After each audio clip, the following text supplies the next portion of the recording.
ஆட்சி முக்கியம் இல்ல, அதிகாரம் முக்கியம் இல்ல. அதெல்லாம் தாண்டி மொழி, இன உணர்வு தான் முக்கியமானது அப்படின்னு துணை முதலமைச்சர் உதயநிதி ஸ்டாலினோடு நேற்று பேசியிருந்தாரு. இந்தி எதிர்ப்பு, இந்தி திணிப்பை எதிர்ப்பது அப்படிங்கிற உணர்வு வந்து இப்போ மீண்டும் வந்திருக்கு.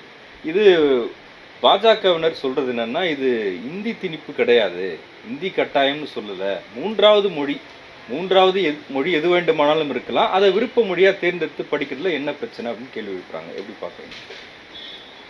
இந்த நேற்று முதலமைச்சர் துணை முதலமைச்சர் பேசின அந்த செய்தி வந்து, இந்த அரசு உருவானதே இந்திய எதிர்ப்பு போராட்டத்தினால் தான் திமுக அரசே உருவானது. மாணவர்கள் நடத்தின அந்த போராட்டம் பெரிய அலையாக மாறி காங்கிரஸ் போயிட்டு அந்த இடத்துல திமுக வந்து அமர்வதற்கு காரணமாக இருந்ததே இந்திய எதிர்ப்பு போராட்டம் தான். அதை தான் அவர் மனசில் வச்சு சொல்கிறார்.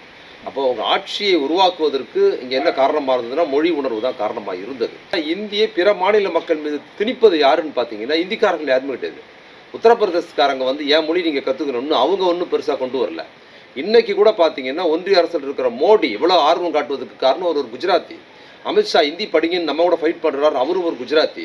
இன்னைக்கு பேசியிருக்கிறாரு ஒன்றிய கல்வி அமைச்சர், அவர் ஒரு ஒடிசாக்காரர், அவரோட தாய்மொழி ஒரிசா. அப்போ இந்தி தாய்மொழி அல்லாத இவர்கள் ஏன் இந்தியை கட்டாயமாக படிக்கணும்னு இந்தி பேசாத மக்கள் மீது திணிக்கிறாங்கிறத பின்புலத்தை புரிஞ்சுக்கொண்டது இப்போ முக்கியம். இது அதிகாரத்துக்கான ஒரு மொழியாக கட்டமைக்கப்படும்.